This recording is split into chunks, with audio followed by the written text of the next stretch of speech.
Sales and marketing teams have been fighting each other for decades. Different goals, different tools, different definitions of what a good lead even looks like. This week on the LiftKit Marketing Podcast, we brought in Morten Revsbech, a Sandler certified sales trainer and coach. We talk about what it actually takes to get those two teams working together as one revenue unit. Plus, Morten's take on equal business stature and why the people who say, "I'm not a salesperson," are already selling whether they know it or not. Let's get into it.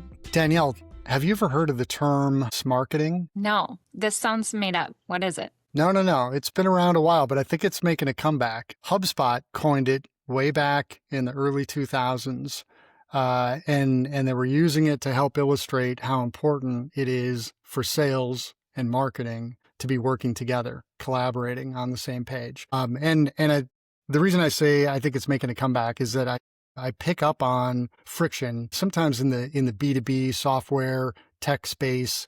They've got sales teams, they've got marketing teams, and they've both got separate goals. And sometimes I see them with separate platforms. So think about, your marketing team is focused on volume of leads, and they're using things like HubSpot, and they're doing lots of nurturing, and everything's kind of built out in that ecosystem. But then the sales team is over here using Salesforce or something else to manage their pipeline and their calendars and their appointments. And one's focused on volume of impressions and visits to the sites and form fills and things like that. And the other one is, I need qualified leads, people that understand and that were set up properly. So this idea behind smarketing, and we've talked about in the past, the role of the CRO, the VP of sales, how these organizations are structured. And I think it's starting to change a little bit. And the importance of alignment between those two groups is becoming more and more important. I don't know. Yeah, Are you seeing that? Yeah, I think it's a great term. I think we should use more of it because director of sales and marketing still really segregates them.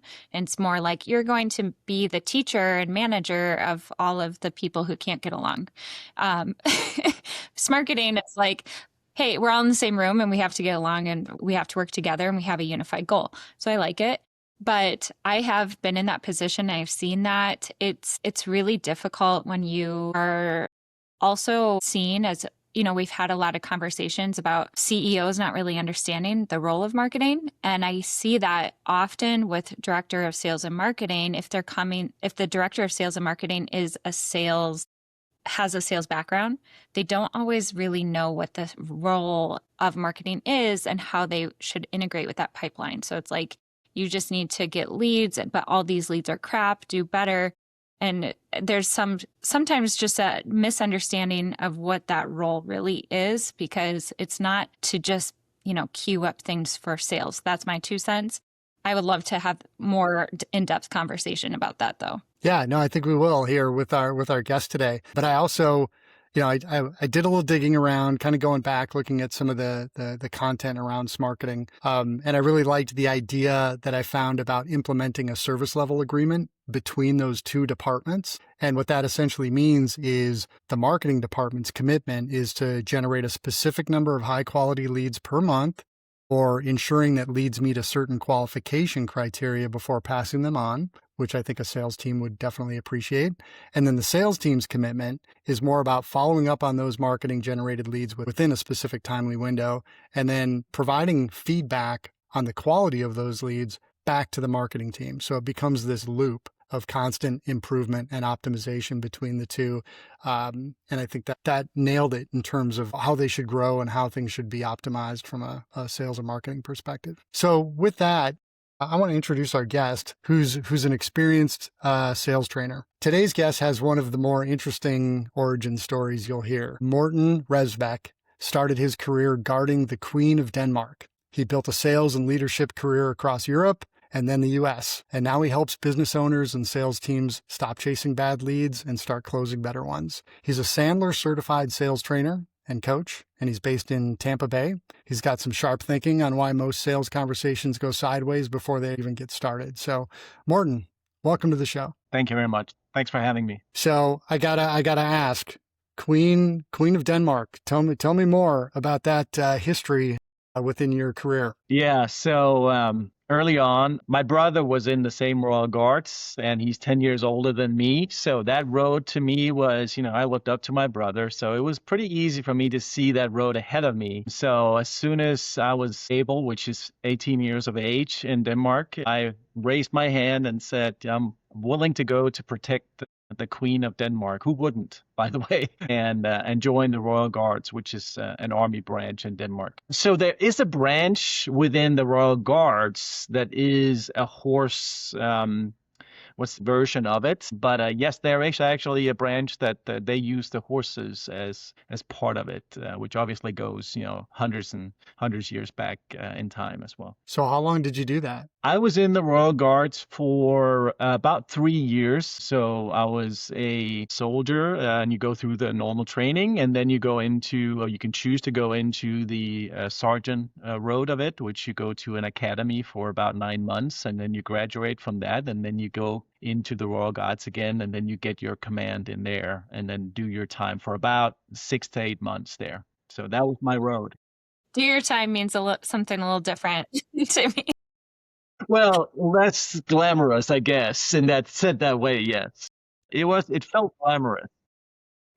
So you were in the Royal Guard, and I'm curious, what was the pivotal moment for you where you said, I want to leave, or were you drawn to something different? What happened? Well, I honestly thought I was going to do a career in the military. I was looking ahead and there was a road for me in the military. Long story short, a few things didn't happen the way I expected it. So I left the military and kind of came out and was like, okay, what's next? And I just happened to know a gentleman who knew about a sales job in Germany. And I'm like, okay. So I'm thinking back, my German is back from my school days, not very good, but I think I can do okay. So I'm like, I'll do it. So I packed my car and drove to the southern part of Germany and started as a salesperson in a furniture store in Germany, having to learn both to sell and also learn the language because not a lot of people in Germany, 25 years ago spoke English. So that was my first sales job in a furniture store in the southern part of Germany. And how long did you do that? I did that for about a year, and then I got to know there's a network of Danes in that area, and I got to know somebody else who had a different sales job where you drive around the southern part of Germany to opticians selling frames, and this was a Danish company selling frames for glasses to opticians. So I'm like, okay, I get a nice car, I get to drive on the Autobahn, and for those people listening who have done that, it's quite thrilling. And as a 22-year-old, you can imagine you get a nice car and you get to drive as fast as you want. I didn't really need much else than that, to be honest. So I stepped into it, and I did that for about 3 years, and that was a good time. So tell us a little bit more about how your journey to the U.S. and when that happened and how that happened. Well, in my case, it was my wife. I met my wife, and she actually moved to Denmark first. And she lived with me there for 7 years. We got a daughter. And when she turned 2.5, it was time to, okay, where's she going to go to school? What about your parents? And we started talking about the opportunity of moving to the States. Now, you heard about my military background, and there was no other way than I had to get a work permit and a green card. So I had to go through that process, and it took about 1.5 years because of my military background and living in other countries. They're pretty strict with that. So 1.5 years later, I got my green card, and when you get your green card, you either go or you don't. That was back in, I think, 2013, and I've been here since. So did you go straight to Florida, and what were you going to do when you moved?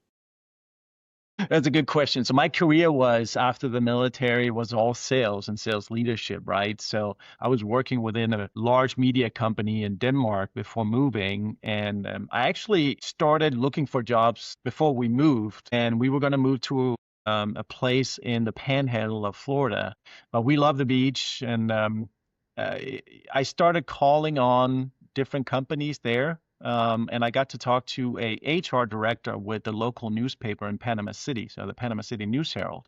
And the first branch was, she didn't understand where I was calling from. Was I'm calling from Denmark and I'm moving there, but I see you have a sales manager job open. But long story short, I did get an interview. So right when we moved there, the next week, I had an interview with the HR director, and I think six interviews later, they gave me the job, luckily. So there was some culture differences, they said, that they needed to just clarify a little bit. But I got the job, so I was a sales manager for the Panama City News Herald. I love that because you don't actually hear people picking up the phone anymore and saying, hey, I hear this job opening, and you were selling yourself in that process too. But I imagine that the HR director in your first call was like, is this a scam? I'd been in sales at that point, quite a few years, but I was scared about that call. I did not like that call, but I did it because I knew I had to. So I did the call, and it felt fantastic going through that and having that conversation, to be honest. So. For you. Yeah. And so now you're in the U.S. You're in the media industry, which that's essentially how you and I got to know each other. The companies, newspaper, TV, radio, all that. So that really set the tone for the years to come. And now you're at Sandler. Tell us a little bit about Sandler, and then I'd like to dive into kind of getting back to our smarketing conversation and how agencies in particular, or maybe even media companies that have agencies, how they're generating new business and what the sales role looks like. So let's start out with a little bit about Sandler. Yeah, so Sandler is a sales development, sales performance business, if you want to call it that. It's built upon a 7-step methodology. Sales is human interaction. There's a ton of psychology in it, but it's also about processes. If you don't have a process in sales, then, you can argue that you're fundamentally winging it. And that's the difference between, somebody bringing a process in, and that could be Sandler. There are other processes out there, but bringing something into sales that they can pressure test a little bit. And I was introduced to that, years ago. And for me, it made a difference in the way that I started looking at prospecting. It made a difference in the way I communicated with people, not just prospects, but also clients. And it made a huge difference in my self-esteem around sales, why I win and why I lose. So leaning into that, it was an easy decision for me to, when the opportunity came around, to join Sandler and to be able to teach it, to coach it, to live it. That became an easy decision for me. So can you give us a high-level overview of that 7-step process? Absolutely. So if you think of a round flywheel, we have 3 things that, most sales conversation has to kind of go through. It's about engaging. So the human connection, we call that bonding and rapport. So that's the first step about how we communicate with people in general. I mean, not just sales, but in general. How do we create that comfort level with one another? Because we're all different, right? Then the next step is probably one of the most important steps that salespeople often forget or just haven't learned or don't do. We call that upfront contract. It's setting the expectations of what's going to happen in the meeting, in the conversation, in the call, whatever it might be. Setting that expectation up front is massively important, because if you don't, then you get to the end of the call, end of the conversation or the meeting, and you're like, hey, what's going to happen now? I don't know. And then that's not a good place to be. So the upfront contract is very important in that. So that's step number 2. And then you have the qualifying aspect. The first step in that is pain, uncovering pain, which also is basically, you can call it needs analysis, a business case. If we don't uncover that pain or that needs analysis, then you really don't have anything to go forward with. So we got to do that first. And then we got to talk about investment and budgets, the money. We got to talk about the money. Guess what? A lot of salespeople, they hate to talk about money. Funny enough. And we got to talk about who's going to be involved in it. Just because you're talking to X person doesn't mean that person is going to make a decision on it. We have a rule within Sandler that the amount of zeros there are in the deal is the number of decision makers you got to get to. Think about that for a second. If it's a 7-figure deal, you have 6 to 7 people you got to make sure you uncover and make sure you understand the timeline and the process behind how do they buy things like marketing.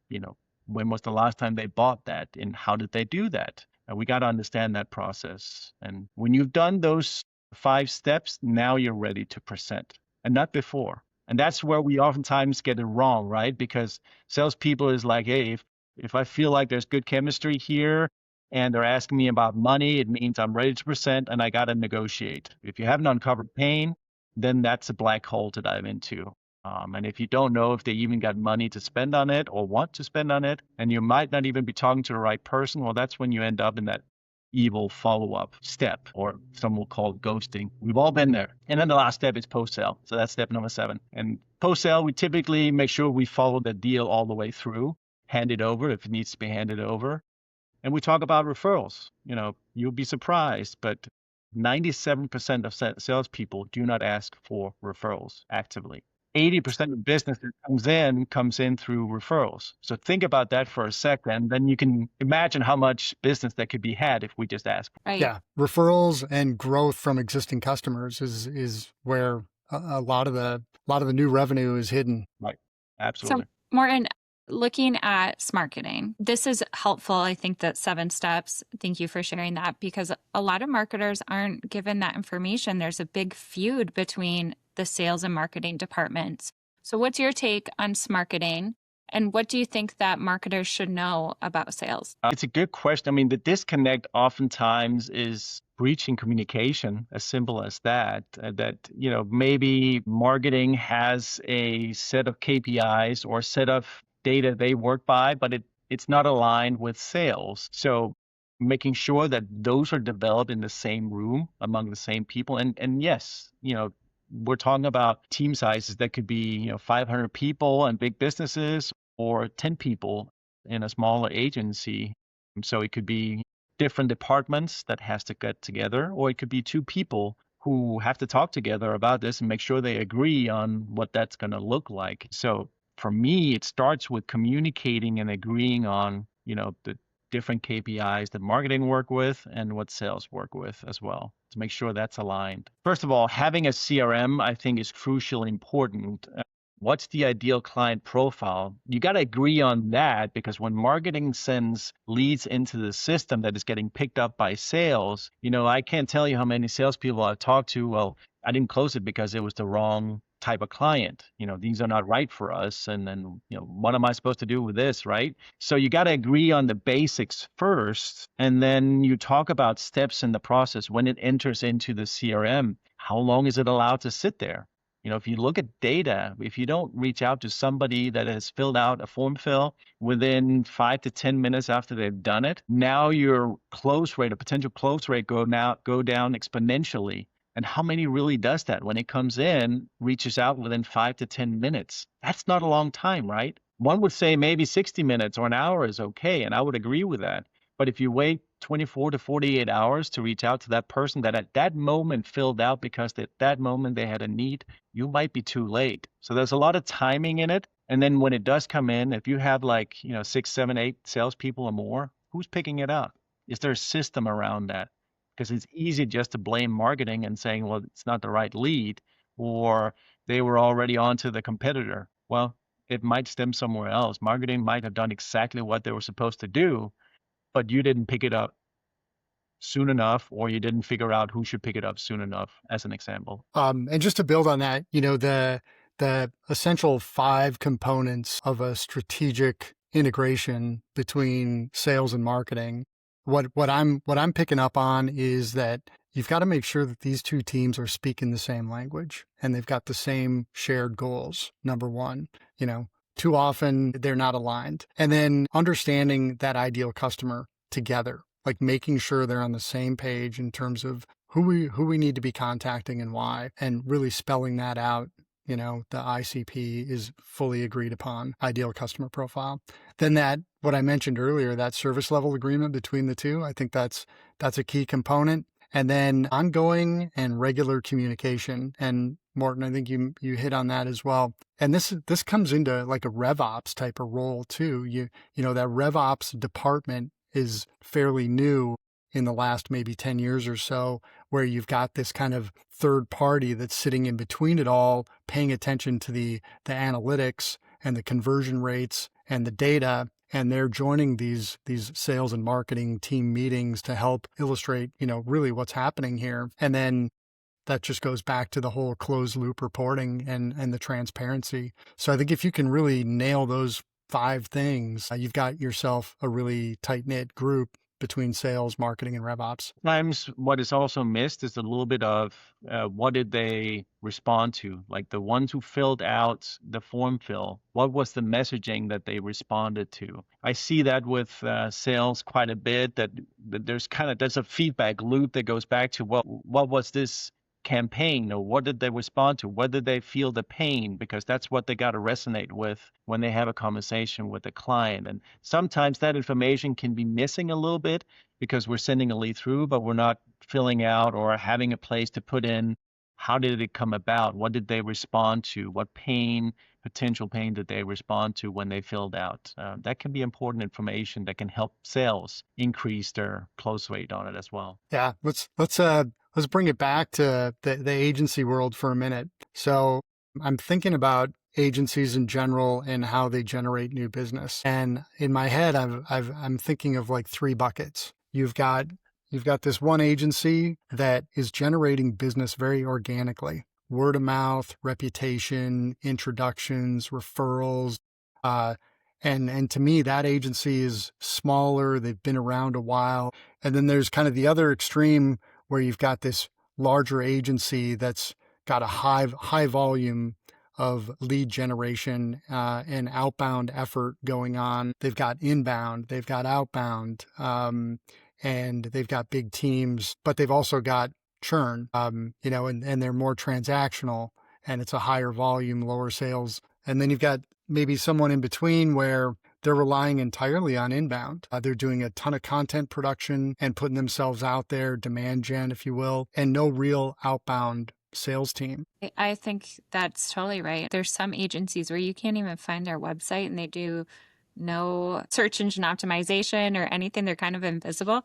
And I'm wondering, how do they get leads? But yet they're killing it, right? Yeah, they're some of the biggest ones. They don't want you to find them because they're so big. Yeah. Right. Yeah. So as an agency that's trying to grow, Morten, from your perspective, how does an agency build an outbound team, and what does that outbound team need to focus on to improve the growth and revenue for that agency? I'm always going to lean back to the process and having a process. Talking about the Army, talking about process and structure, right? That stuck with me, that as soon as I don't have a process, I tend myself going in different directions and it's not structured. So that would be some of the biggest recommendations, is to make sure that you develop a process or get help to develop a process and then figure out what that looks like. A lot of agency owners will be the ones who are front line, and if they're starting up and small, they'll be the one who are going to the events. They'll be the one who are out in the community talking to people, speaking to people in their network. Having a process doing that, when you step into a chamber event, are you there just to chit chat, or are you there to seek business? And most people will probably say, and I go to a lot of chamber events, and I'm here to make friends, and I'm here to connect, and I'm here to develop relationships, but they're there to bring business into their company, right? So you got to have a process around that. You got to know what to say when you have to communicate with people and talk, and they ask you, what do you do? Then, what do you say when that happens, and how do you bring it to the next step if it makes sense for both people to do that? I will always lean on having a process around that, and that will be my main recommendation. Because winging it might work for some time, it might work in the beginning, but when you start growing and don't have a process, to your point, when you start having churn in the agency, then you have to start over. If you don't have a process you can lean on, you're starting completely over, and that's not healthy for any business, especially not those who are starting out and maybe smaller in size. Something that I have always said is, as an agency, you are constantly on the defense. So your sales process, I think people think maybe the sales process is just at the beginning, you close the deal. But really, in my point of view, in my experience, you're constantly needing to remind your client and sell to them, either upsell services or just remind them why they should stay on a retainer, because they're constantly evaluating, should we switch to a different agency or should we bring this in-house? And so what is your advice to an agency on creative process to continue that sales conversation throughout the retainer? What I always talk to the people about that I coach and then those that I train is that uncovering pain or the business case, if you like, is not a one-time thing. It's not like, okay, I uncovered there's a pain here that we're helping you solve, and then I'm done with that for the next foreseeable future. You have to do it consistently, and then that goes with existing clients as well. You got to get consistently back to uncovering the reason why they engaged with you in the first place, and that's the pain they had that you can help them solve. If you don't consult, I would say, and everybody can put a number on how often they should, but it has to be something that is consistent. And you have to consistently talk about that, even when you feel like it's safe. Typically, when we feel like the deal or the client is the most safe is when it's really not. So you got to be able to be willing to talk about that on a consistent basis as a part of the way that you talk to your clients, you do quarterly business reviews, or whatever you do, you got to make sure it's all tied to this is the value we bring, and that is because the pain that we have uncovered. That's my recommendation. What do you say to the people, though, who are like, well, I'm not really a salesperson. I don't really like to sell, especially in marketing. We hear that a lot. Yeah. What's your advice? My advice, typically you listen, there's a lot of salespeople that I work with that are frontline sales that their view of it is like, yeah, I like to build relationships. I'm a relationship builder. Like, no, you're a seller. You sell products and services. You sell. But it's just because, sales is something that if you look at doctors and lawyers and accountants, they're well respected because there's a title around it that is well respected. And at Sandler, we have something we call equal business stature. Equal business stature is basically the foundation of you're a salesperson, you're an account representative, whatever title you want to put on it, and you're just as equal as anybody else you talk to. You got to behave the way. You got to feel confident in the conversations you have. And when marketing people say, well, I'm not a seller, it's typically in between the ears because they feel like, no, I don't want to sell anybody anything. And that's fine, but you're still, your job is to uncover if that's pain or whatever value-driven statement it is that you're trying to uncover. Those are the conversations you have to have, and you got to be okay with having them because that's part of the job, not just as a business owner, but as sellers. But to us, it's about equal business stature and not putting the sales in a category of, ooh, I'm a seller, but yay, I'm a seller. You have to talk about pricing at some point. Otherwise, you're not going to close a deal. You have to sell yourself. Otherwise, you're not going to grow your business. Is that right? Absolutely. And honestly, if you're in a highly competitive market, which when you're selling marketing services, it's a highly competitive market, then I typically say there's 3 reasons why people buy from people. Number 1 reason is it's a unique service or product. There's not a lot of it in the market. Number 2 is the process. They went through a better process, i.e. the salesperson. Or number 3, they're the lowest priced in the market. And if you're not having a unique service and you're not having the lowest price in the market, then guess what? It comes back to the sales process. Yeah, you got to hear that a lot, sales process, but it comes back to the person and the process they have to go through. And if that is better than anyone else, they will pick you. I think people on the buy side can respect a salesperson in the sense that they know that their job is to sell you something. And I'm on a call with you, and I expect us to talk about pricing. I expect us to uncover pain points and for you to provide solutions. And if a salesperson is dancing around it because they're afraid and the call is 45 minutes long when it could have been 20, that's where I think people get turned off. I know you're a salesperson. Let's get to the point. I need this problem solved. Let's go. Absolutely. Think about talking about the investment needed. In marketing, we don't have a product, right? We have this fluffy thing that is called CPMs and banners and even print ads when that's in play, and then search engine marketing and whatever you want to call it, right? And it feels different to talk about that sometimes, and if you have a specific product that you're selling, and mix that into that everybody has a different money concept. John, you have a different money concept than I do. Danielle, you probably have a very different as John and I do. I mean, I grew up in a household where we didn't talk about money. I knew we were okay. We weren't rich, we weren't poor, but we were okay. But my parents never talked to me about money. Never. So guess what? When I stepped into a sales job, guess what I didn't feel comfortable talking about? Money.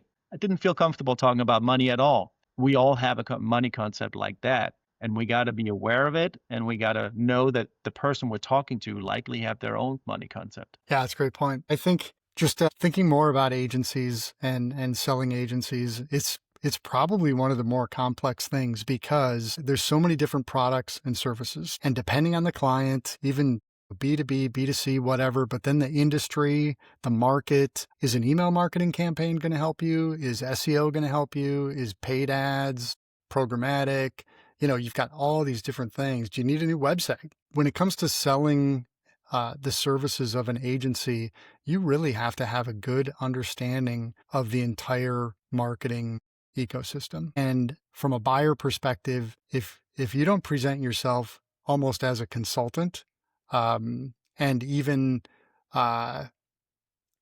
push back on ideas that buyer might have some preconceived notion that SEO is the silver bullet, push back. I think buyers respect a more consultative approach that's going to, maybe question their inherent thought process around how marketing works. But that's what I love about it so much, is that that's why it's so much fun. I'm not selling some transactional item. I'm selling a very complex solution that, let's learn together, because this is also a space that moves very quickly. And now you've got AI and you've got all these things getting thrown into the mix. If someone were to sell to me as if they were the expert, I would be completely turned off. I'm not looking for an expert. I'm looking for a partner that's willing to experiment and learn together. And let's fail, but let's fail quick, and let's optimize and, double down here, back off here. That's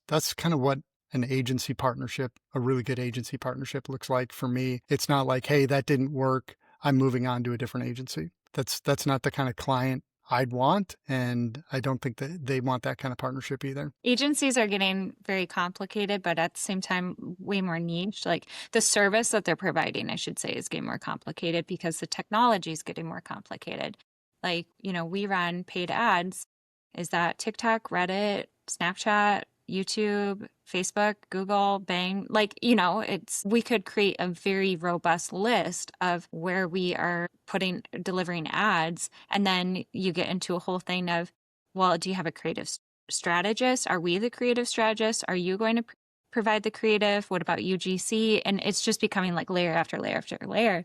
And the thing that I see is really understanding exactly what your offering is and those boundaries, and communicating that, to Morten's point, you have to have these processes. And the more that you really understand it, then you're going to be able to sell it better too. I have a new certification on my LinkedIn for Klaviyo selling. And, they're like, don't sell this as an email and SMS platform. We are a B2C CRM solution. And I think that's also complicated, where everybody is now saying, no, it's not just email and SMS. It's not just paid ads. We're selling a promise or a hope of actually generating more revenue. And how do we do that? And how do you sell that? It ends up kind of just becoming a little like unicorn rainbows. If you don't have a process, it can just be like, yeah, we can solve all your problems, So that's why you need to have those boundaries and really have a clear understanding of what you're selling.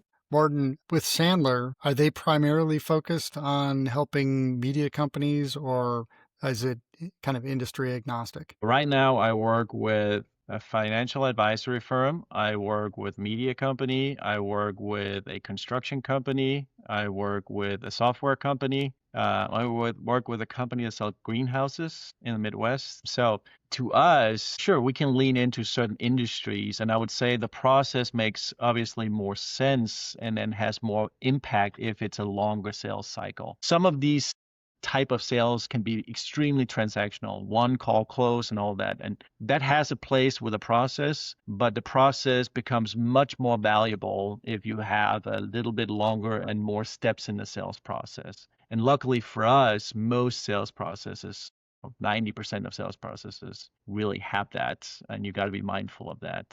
So are we for everyone? No. Are we for most? I believe so. But I don't know until I have a conversation. There might not be enough pain for me. So, there are many times where I'm like, we're not a fit for you. That's just the case. And that's no different for an agency. They should be in the mindset of accepting a no could be the outcome. Most salespeople I bump into is going to tell me, when I say, is every prospect a good prospect? They'll say, no, no, no, no. When was the last time you said no to a prospect? Dead quiet. Nobody really wants to say no to a prospect, even though they probably should, but they'll still put it in the pipeline. And an agency will put the prospect in the pipeline thinking at some point this might turn out to something, even though they know this is not the right fit for us. Right. Or we'll add that service. We could just hire somebody and just start doing that, you know?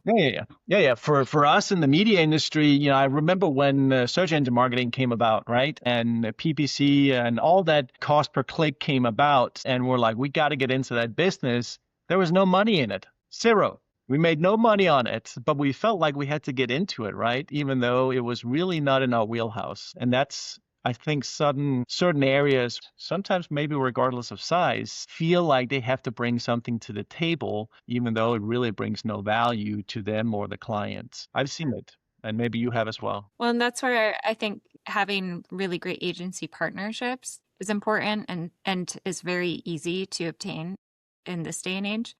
Where, John and I refer things to each other and completely different industries as far as the agency is concerned. But, having that where it's like, oh, we don't really do that, but John can do that. And then you can set up really great referral relationships or contracts and make it worthwhile for everybody. Absolutely. Morten, I'm kind of curious because we've talked a lot about, sales, but somebody who is brand new into marketing and comes into a team of predominantly sales and they just made their first marketing hire, like what advice would you give somebody in that position, or in general, like what do you think marketers should know about sales? Stay curious in the beginning. Ask good questions. Get to know the sales team, get to know the people around the sales team, but really just be curious and ask good questions. And I know that sounds easy. What's a good question? Well, open-ended usually is a good start, but that's what I would recommend somebody relatively new in marketing stepping into a sales organization is just listen, observe, ask questions, be curious about what's going on, and they'll tell you a story one or the other, I believe. Right. So spending time on the SLA you were talking about, John, even though it might seem daunting, and I think people sometimes think, well, it has to be like 30 pages long. It does not. It can be a one-pager that very clearly describes, how we handle the really hard fought for leads that marketing are bringing in, because it's not easy to get good leads nowadays. It's very difficult. How do we treat them throughout the process? I think that time spent between marketing and sales is well spent, in my opinion. Do you think that anyone with the right training and process can be a good salesperson, or are there just inherently bad salespeople out there? You know what? I think in my 25 plus career sales experience and leadership and being a seller myself, I think I've seen less than a handful of people where I'm like, you're just really fundamentally not a good salesperson, or maybe not a good person, period. Other than that, everybody can learn sales. And most people, it's about human connection, right? And if you're interested in how to connect with people, then you're doing sales. People buy from three types is what I always say. They buy from people they like, they buy from people that are like them, and they buy from people they trust. Those are the three instances people will buy. If they don't trust you, if they don't like you, if you're nothing like them, they are unlikely to buy from you. I'm sure you know the book Strength-Based Selling, right? I do. Yeah, I've heard of it, yeah. This is where essentially it says there's no bad salespeople. There's just people that sell differently. And you've all got different strengths. Maybe you're a relationship builder. Maybe you're an analytics person, and sometimes you bring in a non-salesperson on a call, like an engineer or a product specialist or someone that's typically, they join a call and they're not there to sell. They're there to explain something, demonstrate something, and the barrier comes down on those types of sales calls. I always think it's so interesting to bring in someone like that on a call whose main objective is not to sell. And I think buyers appreciate that. And whether that person knows it or not, they're selling. They're helping build that relationship. They're helping qualify the the product and the match and the solution. And before they know it, they're helping you close the deal. Yeah. And guess what? Everybody loves to buy. Nobody likes to be sold. That's Right. the fact. There you go. There you go. Danielle, why don't you wrap it up? All right, Morten, we would love to hear who you want to lift up today. Yes. So my person is the person that he recommended me to apply for my first sales leader job. His name is Niels Flemming Hansen, and he's a Dane. And fun fact is that he is currently in politics. He's in the European Parliament, where he's a member from Denmark. He was working as sales manager at the Yellow Pages. And that's where I started part of my sales career. And he was my sales manager. And at some point in that time as a seller, he was like, have you ever thought about becoming a sales manager? And guess what? I had. So he was the first person that kind of opened that road for me. And that's part of the reason why I'm here today, is because I chose to take that road. Yep. Shout out to Niels Flemming Hansen if you're listening to this in Brussels. Morten, how can people get in touch with you? What's the best way? Well, it's pretty easy because it's my first name. So Morten, Morten, at Sandler, Sandler.com. So Morten@Sandler.com. If there's ever anything any listener has a question on, something we talked about today, I'm always happy to help with that. Sounds good. And on that note, I just want to take a second to remind everybody to follow LiftKit Marketing's podcast on YouTube, Spotify, Apple, and we've got a pretty good presence on LinkedIn as well. So if you're not already, please reach out to Danielle or myself, follow us on LinkedIn, but appreciate the like and the subscribe on YouTube more than anything. All right. Thanks, Morten. We really appreciate it and look forward to talking to you again soon. Thanks for having me. Thanks, Danielle. Thanks, John. Thanks for joining the LiftKit Marketing Podcast. I'm your host, John Hoeft, founder of LiftKit Marketing, a consultancy dedicated to supporting agencies and marketers with their digital growth strategies. And I'm the co-host, Danielle Schermerhorn, a former agency owner and current e-commerce specialist with deep experience across both brand and agency sides of the marketing world. Each week, we'll bring you conversations with marketing professionals who are doing great work, whether they're leading teams, building campaigns, launching products, or just figuring it out behind the scenes. Our guests will share their personal journeys, the real stories behind their success, the challenges they faced, and the wins they're most proud of. We'll also hear what's next for them and what they see on the horizon for the industry. At LiftKit Marketing, we believe in celebrating people, recognizing great work, and lifting up those who are making an impact. Thanks for tuning in. We hope you enjoyed the episode.